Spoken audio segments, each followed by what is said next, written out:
네, 어느덧 금년 마지막 주일이 됐습니다. 날도 찬데 눈도 오고 일기가 불순하지만 하나님 앞에 예배로 모이신 교회 여러분에게 그리스도의 은혜와 평강이 충만하기를 주의 이름으로 축복합니다.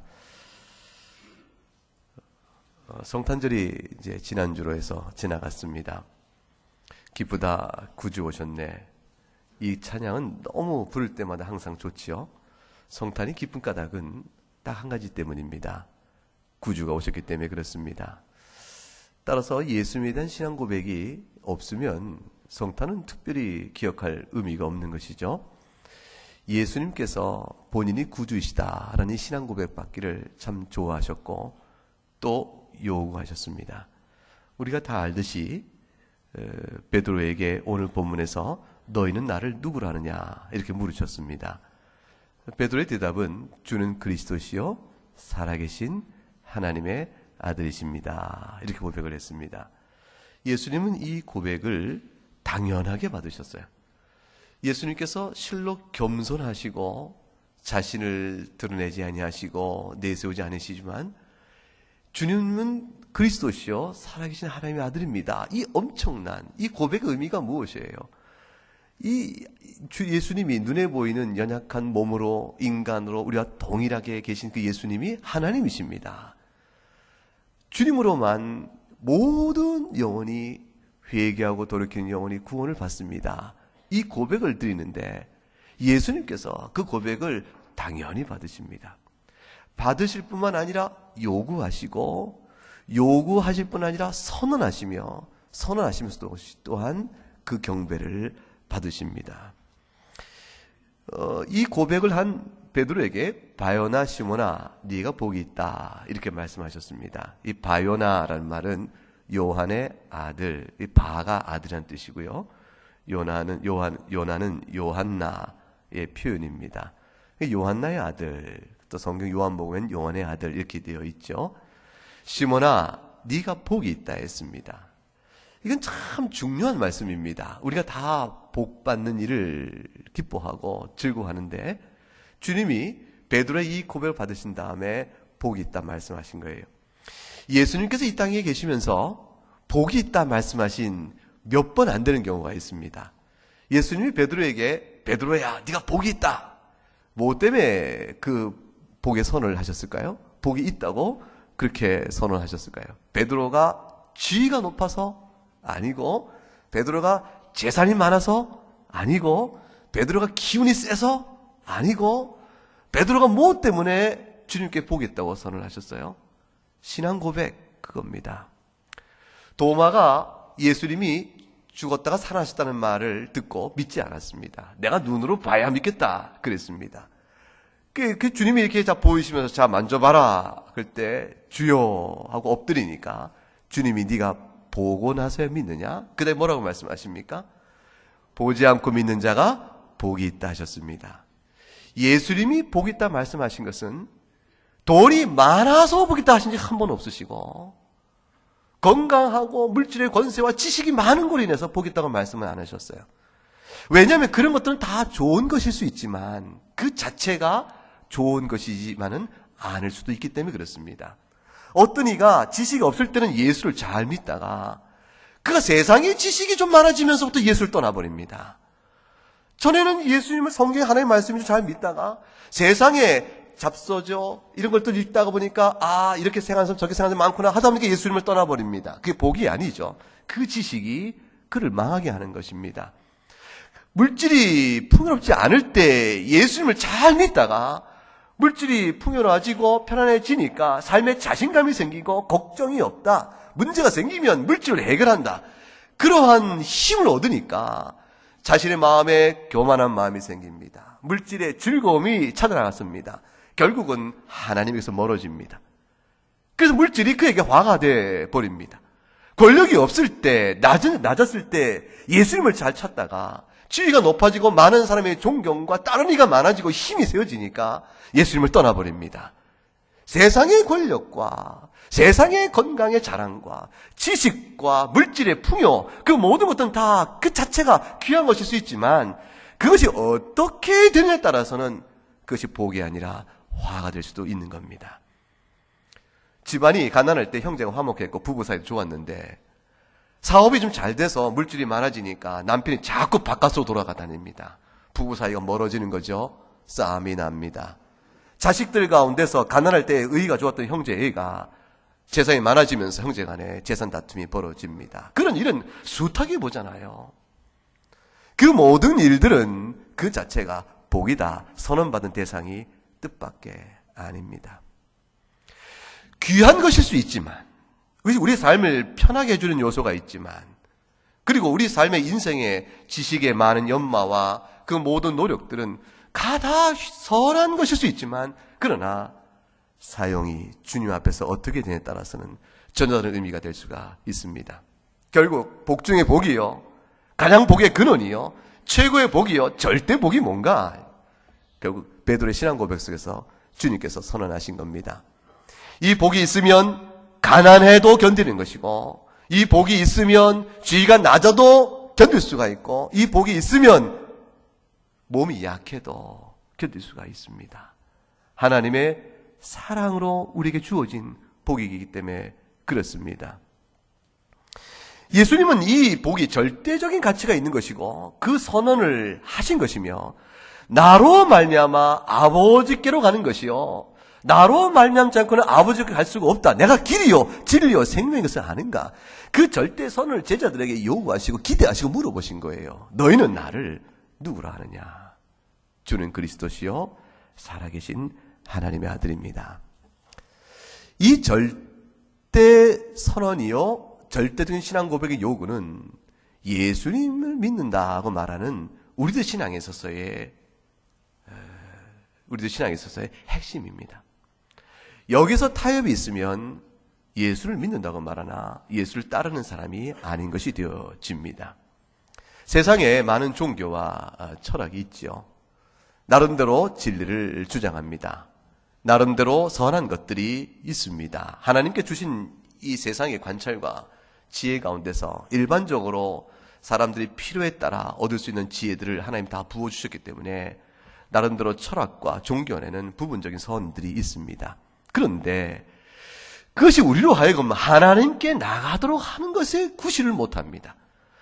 우리가 전적으로 부패 앉아요, 하나님이 높고 높으신 하나님의 거룩성 앞에서 우리 자신을 돌아보게 하고 하나님이 누구신가를 알게 하는 일에 적절한 기능을 못합니다. 이 세상이 본래부터 있던 것이 아니요, 만들어진 것이요, 없던 것에서 창조됐다는 사실을 가리우는 한, 그걸 보지 못하게 하는 한 하나님께 나가는 길이 있어서 이미 어그러지기 시작하는 것입니다. 세상이 원래부터 있었던 것이요, 사람이 죽으면 그대로 끝이 난다라고 가르치는 한 사람이 죽은 다음에 심판이라는 사실을 보지 못하게 하니 자기 죄를 돌아볼 이유가 없게 되어집니다. 사람이 왜 착하게 살아고 선하게 살아야 되는가, 선과 악의 기준은 무엇이며 그 일의 결국은 어떻게 되는 것입니까? 물을 때에 그 모든 일이 선과 악이라는 것은 본래 판단할 이의가 있는 것이 아니고 이 땅에 살다가 우리 인생살이가 좀 더 도움이 되도록 하는 것은 선이고 또 그렇지 않은 것은 악이 된다. 예컨대 우리가 살인하지 말라 했는데 사람이 살인해보면 이 사회가 제대로 되겠나? 그러니까 살인하지 말라 하는 것은 선이 된다. 사회생활을 잘할 수 있도록 도와주는 유익이 되니까 선이다. 왜 간음하지 말라 했습니까? 그것이 가정의 질서를 깨트리고 원망과 시비가 붙으면 복잡해지지 않는가? 그러니까 공동체 번영에도 도움이 안 되니 그것이 악이다. 이렇게 선악을 규정해버리게 되면 필요에 따라서 주관적으로 바뀌게 됩니다. 사람의 필요에 따라 선악이 결정된 것인가? 아니면 하나님이 인생이 마땅히 살아야 될 교훈의 뜻을 밝히심으로 선과 악이 있는 것인가? 이건 전혀 다른 관점입니다. 등등 여러 주장들이 있습니다. 그러면 누가 옳으며 누가 맞는 것인가? 예수님은 지금 너희는 나를 누구로 하느냐라고 물으심으로 절대신앙의 고백을 요구하시는데, 예수님이 4대 성인 중에 한 분이시라 이렇게 말하고 이해하는 것으로는 설명할 수 없는 요구를 하신 것이죠. 4대 성인 중에 한 분이시면 너희는 나를 누구로 하느냐? 하나님의 아들입니다. 이 유일한 구원의 절대 고백을 받지 않으시겠죠. 주님의 말씀 속에는 그걸 뛰어넘는 무엇인가를 요구합니다. 여러분, 한 해 동안 믿음을 지켜오느라고 참 수고를 많이 하셨죠. 올해 한 해 동안도 믿음을 약해질 수도 있고 흔들릴 만한 일들이 참 많으셨을 거예요. 각자 살아온 한 해를 삶을 돌아보세요. 시험거리가 참 많았고 어려움도 많았고 또 스스로 교만해질 만한 일도 있었을지 모릅니다. 병도 들었었고 또 물질의 어려움도 있을 수 있었고 그 다음에 깊은 상처도 있을 수 있고 개인적으로 여러 가지 일들이 있었을 거예요. 사랑하는 사람을 떠나보낼 일들이 있었을 것이고 돌이켜보게 되면 하나님 은총이 있어서 그동안의 살만큼 그때그때 주신 위로가 있고 내가 믿음이 없었으나 믿음을 가진 사람으로 바뀌게 되어졌고 사랑하는 이가 믿음이 없다가 믿음 있는 사람이 되어졌고 사랑하는 사람이 연약했으나 질병으로 고통받았으나 오히려 그 가운데 주를 찾는 믿음이 있게 되어졌고 마침내 한 해를 돌아보게 되면 얼마나 많은 일들이 있었을까요? 그 모든 믿음을 지태온 동안에 우리에게 있어서는 한 가지로 지태온 겁니다. 예수만이 생명이라. 예수님에게만 우리의 참된 복됨이 있다. 이 사실을 붙들고 지탱해 온 것이고 그 믿음 때문에 먹고 사는 희노 애락의 그 모든 일들을 우리가 주의 도우심으로 견뎌온 한 해라 볼 수가 있습니다. 정말로 예수님만이 생명일까요? 정말 우리가 믿는 하나님을 믿는 이 믿음의 고백만이 정말로 진실된 것일까? 각각 모든 종교와 철학이 나름대로의 진리를 갖고 있다면 기독교도 하나의 진리예요. 부분적 진리요. 따라서 기독교만이 옳다라고 말할 수는 없는 거 아닐까? 이런 생각이 혹 들지도 모릅니다. 예수님이 오는 오늘의 본문의 말씀은 그런 질문에 대한 답을 분명하게 선언합니다. 나만이 예수만이 길이요 진리요 생명이라 그걸 선언하시는 겁니다. 이런 비유를 사람들은 곧잘 듭니다. 산이 있다. 산 정상에는 가는 길이 다양한 루트가 있는 것이다. 그것처럼 각각의 종교가 각각 정상이라는 진리라는 하나님이라는 또 구원이라는 그 목표를 향해서 각기 다른 루트로 다른 길로 나가는 것이다. 그러므로 어느 길만이 정상에 이르는 길이라고 어느 길만이 진리에 이르는 길이라고 주장할 도리가 없다. 그건 교만이요 편협이요 일방적 주장이요 그런 것이 아니냐 이렇게 많은 얘기를 합니다. 그 비유대로라면 맞습니다. 근데 문제는 뭐냐면 누가 정상 위에서 아니 비행기를 타고 산을 내려가 보면서 모든 길들이 그로 모아진다는 걸 누가 말할 수 있냐는 것이 누가 아느냐는 것입니다. 누가 그 권위를 갖고 있냐는 것입니다. 이 세상에 있는 모든 사람은 전부 땅 아래에 있는 사람들이요. 땅 아래에서 각기 한 길을 걷고 있는 사람들일 뿐이에요. 우리 가운데 산을 전부 본 사람이 있으면 산을 전부 본 그 사람이 답입니다. 다른 길은 다 포기해야 되는 것이에요. 그 사람을 따라가야 하는 것이죠. 산을 전부 본 사람인 아무도 없습니다. 어느 길은 산으로 정상으로 가는 길인 줄 알고 가다가 그만 산 중턱에 있는 동굴 속으로 달리게 되어지는 길일 수도 있고요. 어떤 길은 열심히 올라갔는데 으아 하시게 그 비탈진 낭떠러지 길 앞에 탁 멈추게 되는 길도 있을 수 있습니다.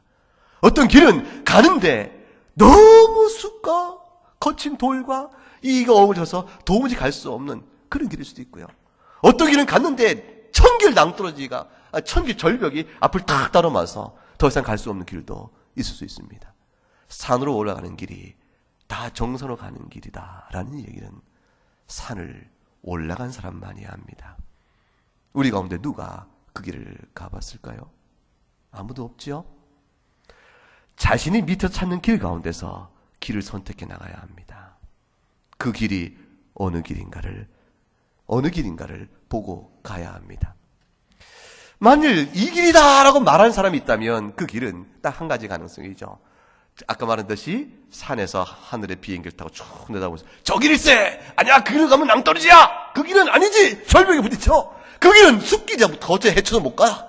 저 길일세! 말해주는 한 분이 있어야 될 겁니다. 그 음성을 들을 수 있다면 그 길이 생명길이겠죠. 이런 비유도 많이들 얘기합니다. 그 인도의 얘기인가 봐요. 어릴 때 들은 얘기인데 여러분도 많이 들어보셨죠? 앞을 못 보는 사람들에게 코끼리를 만지게 했다. 한 사람은 꼬리를 만지게 하고 한 사람은 다리를 만지게 하고 한 손 너풀너풀 귀를 만지게 하고 한 손 넓적한 몸통을 만지게 하고 나서 코끼리가 네가 만진 게 코끼리다. 코끼리가 어떠하뇨? 물었더니 각각 코끼리란 정의가 어떻게 됩니까? 귀 만진 분은 코끼리란 너풀너풀한 푸른 이렇게 부드러운 어떤 것이다. 어떤 꼬리 만진 사람은 코끼리한 것이 매우 가늘고 뱀과 같다. 끔찍하게 만진 부분대로 코끼리는 정의를 내렸다.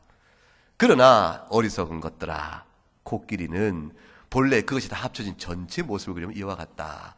그러니 각기 장님처럼 자기 경험한 것을 절대화하지 마라. 그렇게 얘기합니다. 어떻습니까? 맞죠? 그 비유는 굉장히 중요한 교훈입니다. 그런데 보세요. 그것이 종교의 진리 문제를 논하도 맞느냐라는 것입니다. 종교의 진리 문제도 그것이 맞을까요? 만일 코끼리를 전부 본 사람이 있다면 그 사람의 말을 통해서 그 말이 만두줄 알 수 있습니다. 그런데 생각해 보세요. 모든 종교가 귀를 만지고 꼬리를 보고 다리를 만지고 몸통을 만드는데 어떤 종교는 전부를 본 겁니다. 그리고 어떤 종교가 보게 되면 그건 꼬리야, 그건 꼬리야. 어떤 종교는 말합니다. 다른 사람에게 그건 다리밖에 못 본 거야. 어떤 종교가 말합니다. 그것은 귀밖에 못 봤다니까. 이렇게 말할 수 있는 거죠. 다 본 종교가 있다면. 그런데 다른 꼬리만 만진 사람은 뭐라고 말하겠습니까? 무슨 소리야? 네가 본 것은 코끼리를 그렇게 그렸지만 실제 이게 진짜라고. 여러분, 각기 자기가 만진 것을 볼 따름입니다. 전부 본 사람이 있다면 그 사람만이 다른 종교가 부분인 걸 압니다. 자, 그러면 우리 가운데 누가 전부를 봤습니까? 누가 코끼리 전체를 다 봤나요? 본 사람이 있다면 그 사람이 답입니다. 따라서 무슨 말이냐면 모든 종교는 다 부분이다 라고 말하는 사람은 그 사람이 내가 진리다 라고 말하는 것입니다. 나는 다 봤으니, 난 모든 걸 다 봤으니 내가 진리다 이렇게 말하는 거죠. 나는 산 위에 올라본 사람이므로 내 말이 진리다 라고 말하는 것이죠. 내가 코끼리를 다 봤으니 내가 진리다 라고 말하는 겁니다. 그럼 그분이 진리입니다. 그분을 따라가야 합니다. 누가 사람 가운데 그 진리를 담보하며 진리를 독점할 수 있습니까? 사람의 철학 가운데 어느 철학이 어느 종교를 담보할 수 있습니까? 없습니다. 모든 종교는 상대적이라고 말하는 것은 사실은 그 주장이 곧 절대 주장을 하고 있는 자기 모순에 빠집니다. 이제 우리에게는 결국 선택이 있는 겁니다. 선택은 두 가지 중에 하나일 뿐입니다. 모든 종교에 진리가 있다고 믿어서 이 종교든 저 종교든 괜찮다고 말하거든가, 아니면 예수님만이 생명이라고 말하든가, 그 중에 어느 한 종교가 진리인데 그 종교, 그 예수님만이 진리라고 말하든가, 둘 중에 하나의 선택이 있을 뿐입니다. 그 선택을 오늘 제자들에게 물으신 거예요. 너희는 나를 누구로 하느냐? 먼저 물으신 것은 사람들이 무엇을 하느냐 물으신 거 아니겠어요? 사람들이 나를 누구로 하느냐 물으신 내용 속에는 숱한 사람들의 평가와 자기 생각들이 있습니다. 그 모든 것을 뒤로 하시고 너희는 나를 누구로 하느냐 이렇게 물으셨습니다. 그 질문의 대답은 주는 그리스도시요 살아계신 하나님의 아들입니다. 그것입니다. 주님이 그 대답을 만족해 하시고 기쁘게 받으셨습니다. 예수님은 이 땅에 사시면서 하나님 나라를 선포하시면서 자신을 통해서 하나님을 만나며 자신을 통해 죄의 속죄가 이루어지며 새하늘과 새 땅이 이루어진다는 분명한 사실을 전하셨습니다. 가르치셨습니다. 이것은 명백한 선언입니다. 이제 우리 앞에 신앙 고백이 요구되는 겁니다. 너희는 나를 누구로 하느냐 이 물으신 질문이 우리에게 신앙 고백을 요구하는 겁니다. 사람들의 생각대로 각기 주장하는 바대로가 맞다라고 말하며 여러 갈래가 있다고 믿고 그렇게 나를 것이냐, 아니면 성경이 말하는 바대로 예수님만이 진리라고 믿을 것이냐, 어느 길을 따르시겠습니까? 어느 길을 따르시겠습니까? 성경은 분명하게 얘기합니다. 이 세상은 본래부터 스스로 있는 것이 아니라고 말합니다. 그렇게 말하면 거짓이라고 말합니다. 사람이 죽은 이후에 다른 생명체로 이 땅에 사는 행위에 따라서 다른 생명체로 미천한 벌레든지 아니면 짐승이든지 아니면 맹수든지 아니면 사람이든지 아니면 그 어떤 것이든지 변해간다고 말하는 것 거짓이라고 성경은 말합니다. 성경은 사람이 한번 죽은 뒤에는 반드시 심판이 있다고 말합니다. 죽으면 그만이라고 말하는 것은 거짓이라고 말합니다.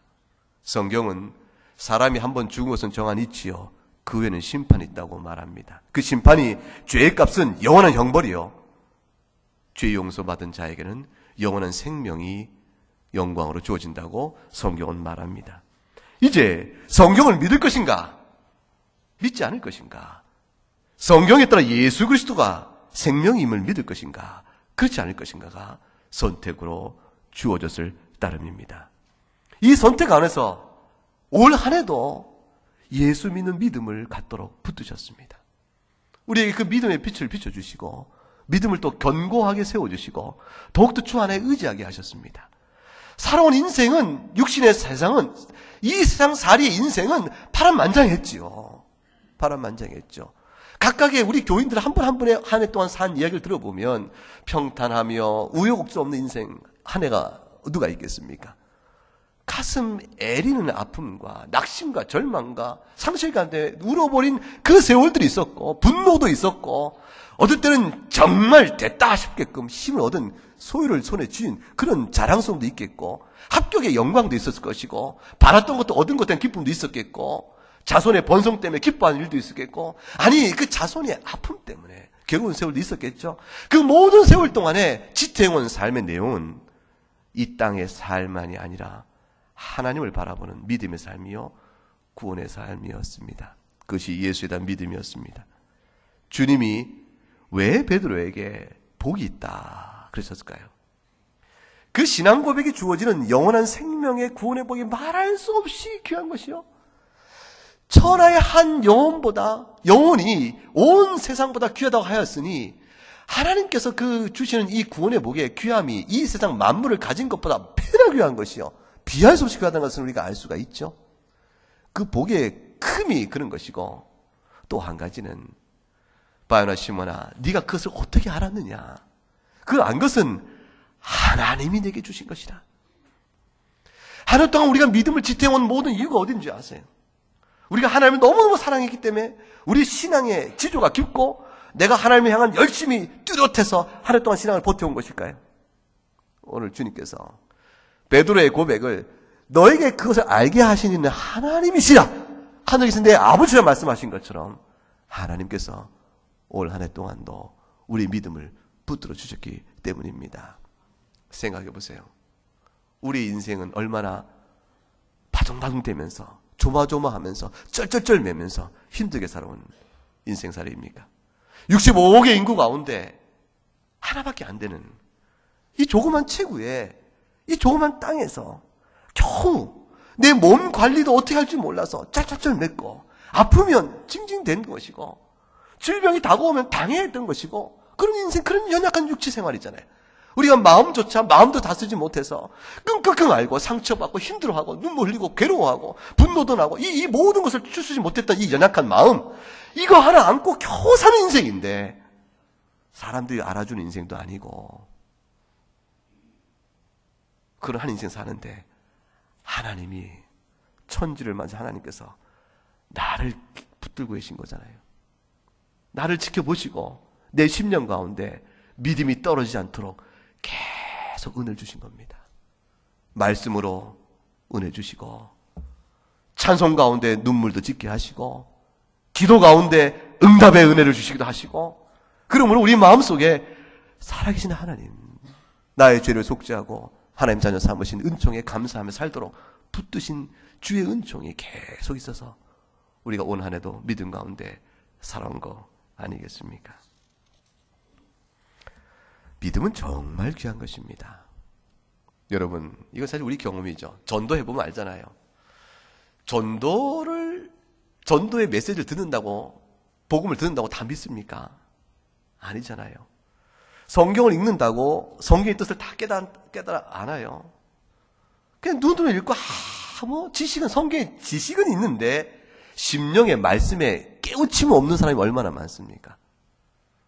그래서 복음을 전하면 사실 지식이 없으면 말이나 말 것인데 성경 읽은 지식은 있어서 이것저것 자기의 불신앙과 그걸 변명하는데 성경을 자료로 쓸 줄은 알지만 심령은 깨어지지 않은 겁니다.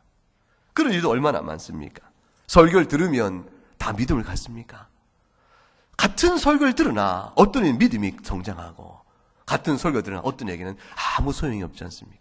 이 모든 차이가 도대체 어디서 오는 겁니까? 우리의 지력에서 옵니까?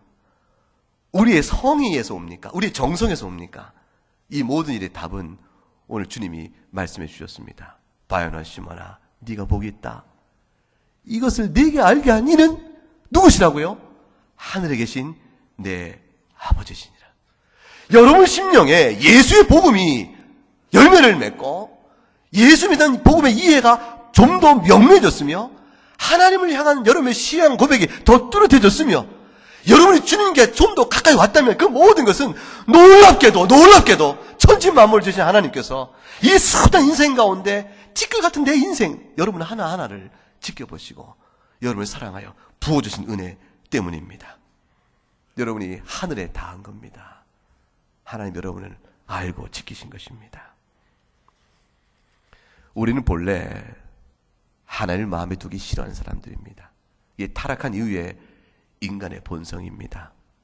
하나님을 마음에 두기 싫어하기 때문에 성경의 말씀을 들으면 꼭 그래야 되는가?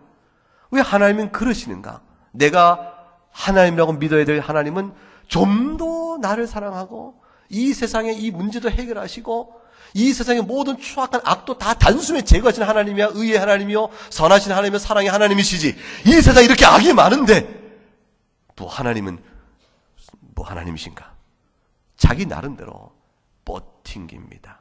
판단합니다. 그 완악한 마음을 주께서 우리 마음을 부드럽게 해주신 거예요. 불신앙의 책임은 성경을 판단하고 하나님이 자기가 만드는 하나님에 일치하지 않아서 하나님답지 못하다라고 말하는 자기 판단에 근거해서 하나님을 싫어하며 불신앙으로 나아가는 겁니다.